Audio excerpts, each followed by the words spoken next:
네, 4월 17일 주일 아침입니다. 함께 우리 기도하겠습니다.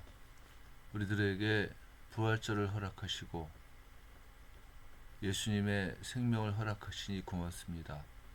우리가 부활로 우리들에게 베풀어 주시는 예수님의 생명을 따라 하루하루가 복되도록 하나님이 인도하시기를 간절히 원합니다.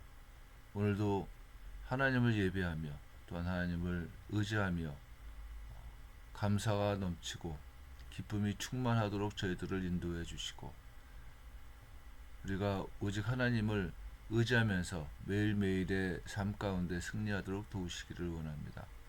모든 말씀을 예수님의 이름으로 기도했습니다. 아멘. 오늘은 마태복음 8장 14절서부터 17절, 마가복음 1장 29절부터 34절, 누가복음 4장 38절부터 41절에 있는 말씀을 통해서 예수님을 통해서 드러난 신년의 그 실상을 함께 묵상했으면 좋겠습니다.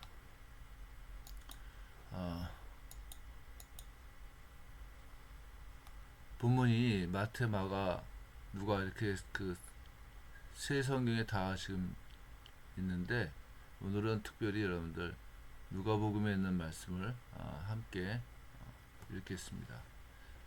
예수께서 일어나 회당에서 나가사 시몬의 집에 들어가시니 시몬의 장모가 중한 열병을 앓고 있는지라 사람들이 그를 위하여 예수께 구하니 예수께서 가까이 서서 열병을 꾸짖으신데 병이 떠나고 여자가 곧 일어나 그들에게 수종드니라. 해 질 무렵에 사람들이 온갖 병자를 데리고 나아오매 예수께서 일일이 그 위에 손을 얹으사 고치시니 여러 사람에게서 귀신들이 나가며 소리질러 이르되 당신은 하나님의 아들이니이다. 예수께서 꾸짖으사 그들이 말함을 허락하지 아니하시니 이는 자기를 그리스도인 줄 알미러라. 아멘. 마태복음에서는 이 오늘 본문의 사건을 이렇게 말합니다. 이는 선지자 이사야를 통하여 하신 말씀에 우리의 연약한 것을 친히 담당하시고 병을 짊어지셨도다 함을 이루려 하심이더라. 이렇게 얘기를 합니다.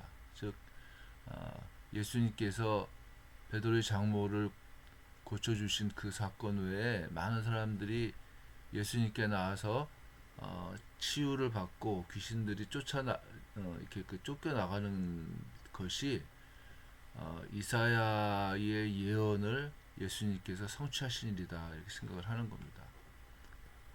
보는 것 같이 베드로의 장모가 중한 열병을 앓고 있었다 이렇게 얘기를 합니다.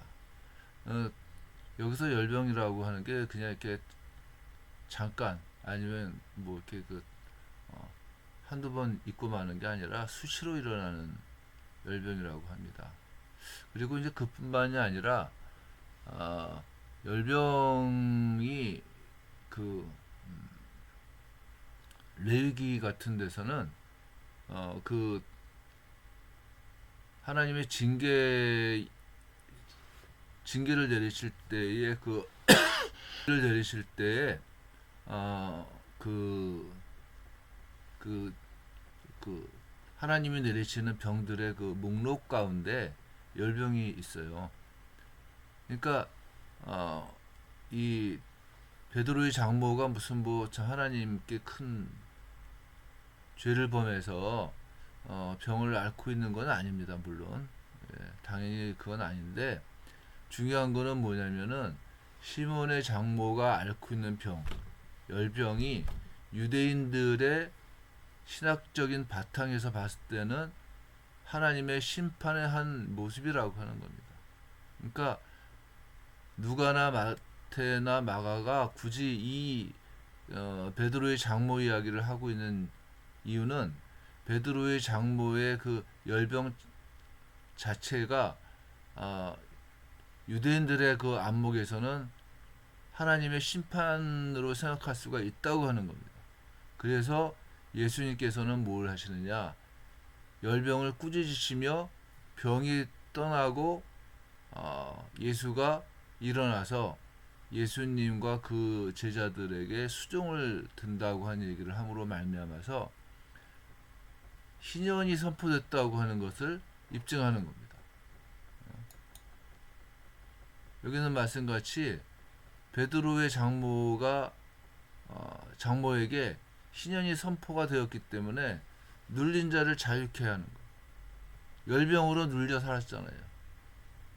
열병으로 엄청난 스트레스를 받으며 살았는데 그 눌림에서부터 자유케 됐고, 열병의 포로가 되어 있었는데 그것에서부터 풀어주는, 그래서 예수님이 말씀하신 그 희년의 실상이 드러났다고 하는 것을 누가가 이야기하기를 원하는 겁니다.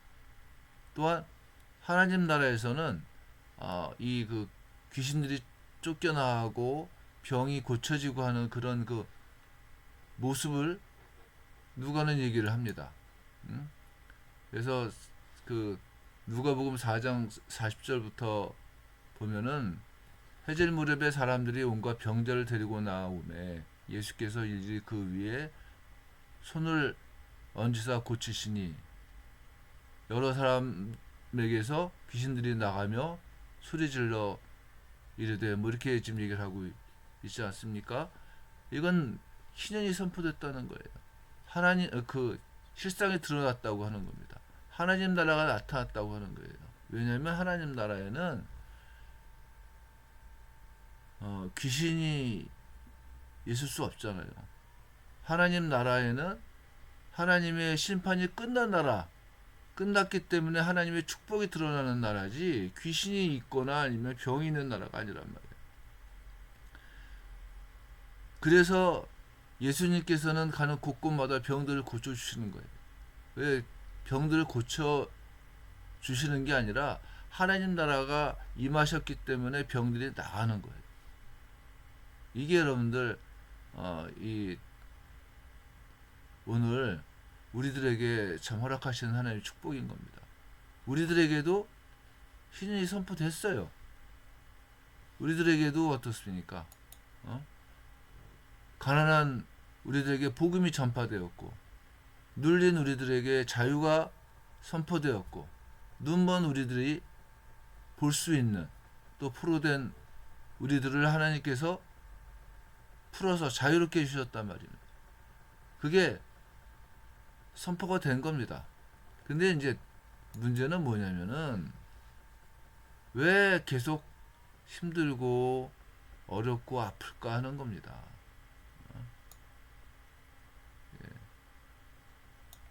왜 이렇게 힘들고 아프고 또 어려운 일이 자꾸만 있느냐? 인생이 왜 이러냐? 뭐 이런 것들이 질문으로 나오지 않습니까? 그래서 예수님께서는 쉬지 않고 기도하시는 거예요. 사람들을 치유하고 귀신을 쫓아내시는 권능과 능력을 갖고 계시면서도 예수님은 새벽마다 나와서 한적한 그 장소에서 기도하시고 하나님과의 온전한 관계를 계속 유지하신 겁니다. 그리고 또 사역을 감당하시고 또 기도하시고, 이게 우리들이 추구하는 삶의 모습인 겁니다. 오늘 말씀 가운데에서 우리들이 본 것 같이 우리들에게는 하나님 나라가 임하신 거예요. 내가 예수 그리스도를 믿습니다라고 하는 고백과 함께 우리들에게는 하나님 나라가 임재하신 겁니다. 이제 그 다음에 하나님 나라의 실상이 우리들의 삶 가운데 표현되기 위해서는 어떻게 되어야지만 되냐? 끊임없이 하나님 앞에 우리들의 문제를 갖고 나와서 기도하고, 또 하나님의 뜻을 찾는 그리스도인다운 사람들이 있어야지만 된다고 하는 겁니다. 너무 교과서적인 이야기이긴 하지만은 그래도 그게 답인 거예요.